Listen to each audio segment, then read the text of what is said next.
ইউটিউবে new update, আবারও new update আস্তে আস্তে দিন দিন বেড়ে যেতেছে। কিন্তু দুঃখের বিষয় এই, আমরা যখন একটা ভিডিও আপলোড করি তখন সেই ভিডিওটা প্রাইভেট হিসেবে থাকে। অনেকে আনলিস্ট করেন সেই ভিডিওটার লিঙ্কটা যদি কাউকে আপনি শেয়ার করেন, শুধু সেই দেখতে পারবে সেই ভিডিওটা, কিন্তু ইউটিউবের কোনো দর্শক দেখতে পারবে না।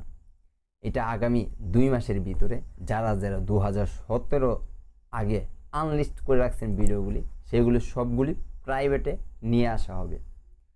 কারণ সেইখান থেকে ইউটিউবের কোনো লাভ হয় না। সেই লিঙ্ক দিয়ে সেই ভিডিওগুলি অন্য লোকেরা দেখে, কিন্তু ইউটিউবের কোনো বেনিফিট আসে না। তাই ইউটিউব সব ভিডিওটি প্রাইভেট করে দেবে। তাই এখন পর্যন্ত যাদের আনলিস্ট ভিডিওগুলি আছে, আপনারা সেগুলি প্রাইভেট করার আগে আপনারা হয়তো পাবলিশ করে দেন, না হয় আপনারা নিজেরাই প্রাইভেট করে দেন। কারণ এটা একটা বেনিফিট ইউটিউব আপনাদেরকে দিবে। তাই এই বেনিফিটের জ্ঞান যাবে না পড়তে চাইলে সেই ভিডিওগুলি আপনারা প্রাইভেট করে রাখবেন। কারণ বড় অনেক ইউটিউবার আছে আনলিস্ট ভিডিও করে রাখে, ইউটিউবকে একটা সার্ভার হিসেবে তারা ব্যবহার করে। তারা ইউটিউবের দর্শককে না দেখে বড় ওয়েবসাইট যারা বিজনেস করে সেইখান থেকে লিঙ্ক দিয়ে ভিডিওগুলি দেখায় এবং অনেক কিছু শেখায়।